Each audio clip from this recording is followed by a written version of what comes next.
Air greetings today. The mood of the day goes into freedom-loving Aquarius. We also have two squares currently building in pressure, putting the pressure on us. And that pressure ultimately is about an invitation to shift our perspective, to shift our consciousness, and to step into new possibilities that we can't necessarily see from our old vantage point. So squares, while we experience them as challenges, they feel hard. We notice conflict, frustration, things not working the way we want them to, but they are there for an evolutionary purpose. And that purpose is to get us to wake up, to take the wheel, and to steer things in the direction we want them to go. I'm Marina Orms here with your Astro Vibe for Saturday, June 14th. So, first of all, we have the moon starting out in Capricorn as we cross into the 14th, at least my time, which is Pacific time. So that we're finishing up that time with the moon in Capricorn, which feels significant to me as we move through late Capricorn, that we're experiencing a sense of completion around themes of structure, of authority, of conservative values, and perhaps some fears about moving forward based on the comforts of the past, right? What has given us safety and security in the past. So as we go through the Friday night, Friday evening, final time in with the moon in Capricorn, we have that completion of those Capricorn themes and really considering where we have placed our looking to external authority and where we need to find that authority inside of ourselves. So finding our own internal authority to stand our own ground, to find our own truth, and to make decisions and choices from that place of our own inner knowing, our own wisdom about what is true and right. So reclaiming our strength, our power. And I've been talking in the last couple of days videos about Capricorn and putting roots into the earth and how we can focus on foundations to help us build resilience and be able to weather the storms of what is shifting and changing in the world around us.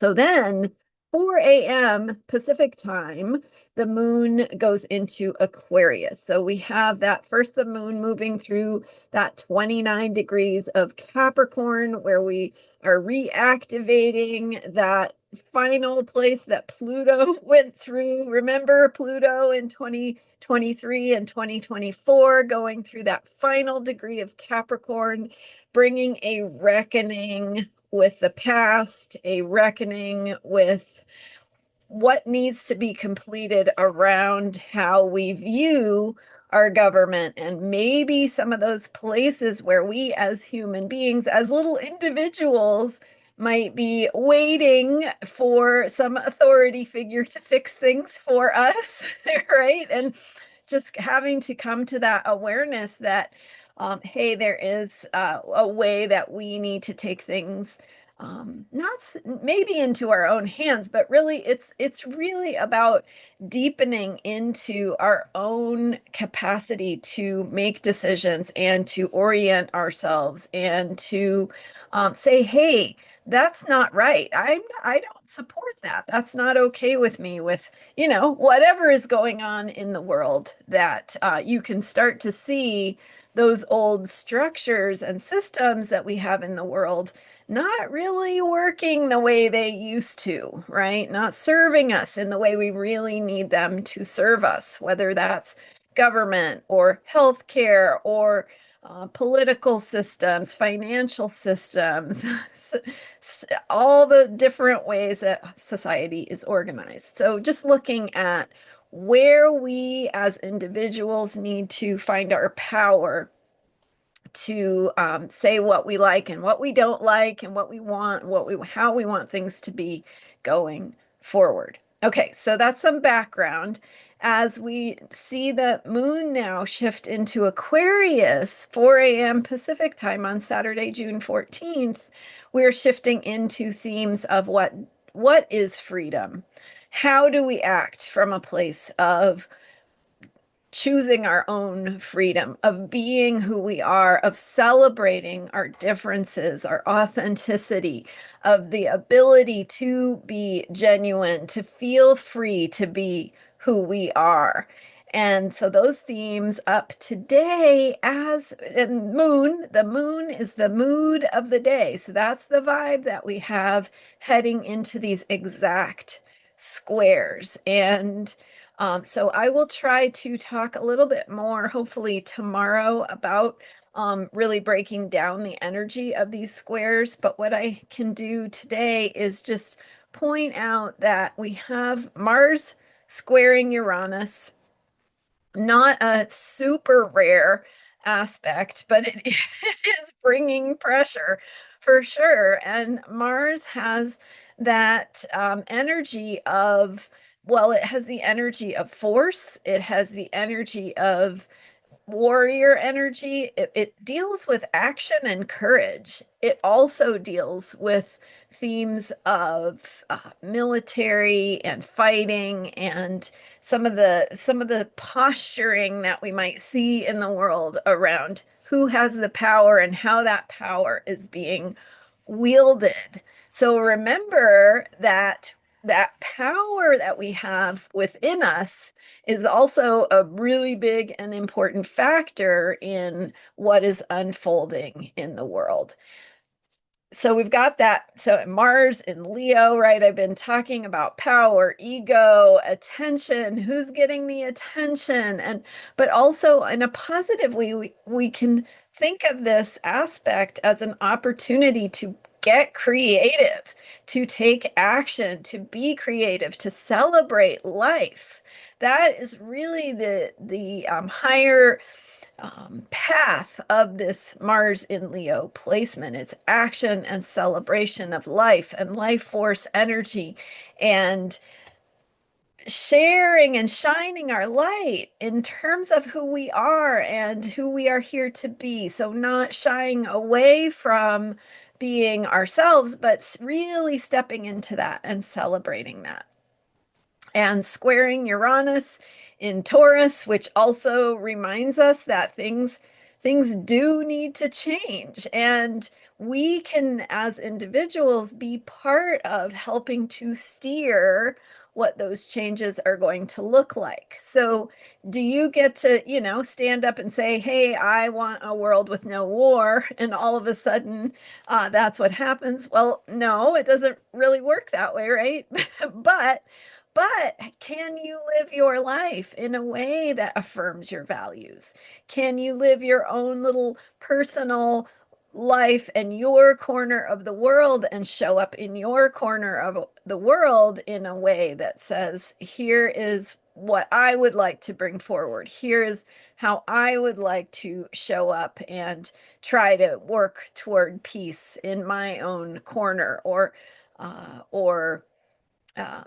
climate solutions or social justice issues or whatever it is that is moving you to show up and be a force for good and positive change in your life and in your corner of the world, whatever that is for you. So that's Mars Uranus change and action to take advantage of the openings and the possibilities for change through finding courage to be who you are.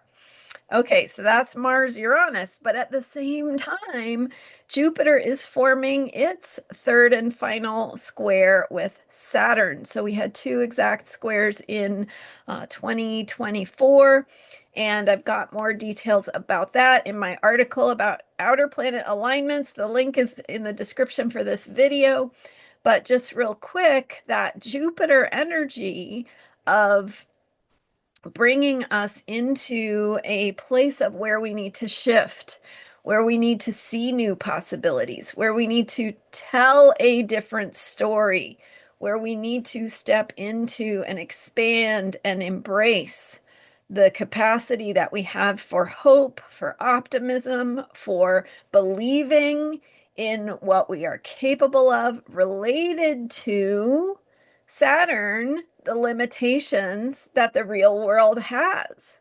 So it's not about denying those limitations. Rather, those limitations help us to steer and to say, here is what we want things to look like. Here is how we would like to bring change. Here is how we envision and imagine the future that we would like to see.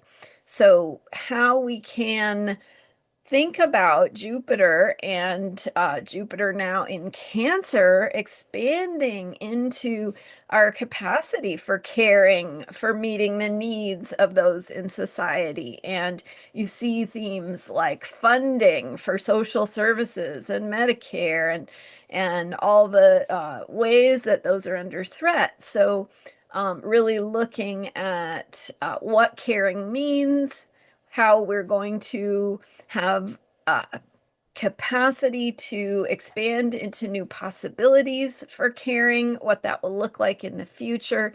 And again, it is through the process of working with the real world limitations of what is unfolding that is really asking us to take a stand, to say, no, this is what I really want, even though I acknowledge the real world problems, I'm still going to stand in the future that I want to see. So that Jupiter capacity for hope and possibility and telling new stories and not just seeing the silver lining, but actually being part of creating its existence, right? I am going to be part of creating something that is helpful, that is beneficial to myself, my community, my world, and how we can live our lives in ways that we embody that spirit of hope and help to create it and help to bring it into being. Because ultimately, that's what these squares are about. They feel hard, they feel challenging, they make us maybe feel afraid and maybe feel powerless, but they're actually inviting us to find our power, to find that place of what we as individuals can do. And whatever makes you feel like, okay, I can do that. Yeah, okay.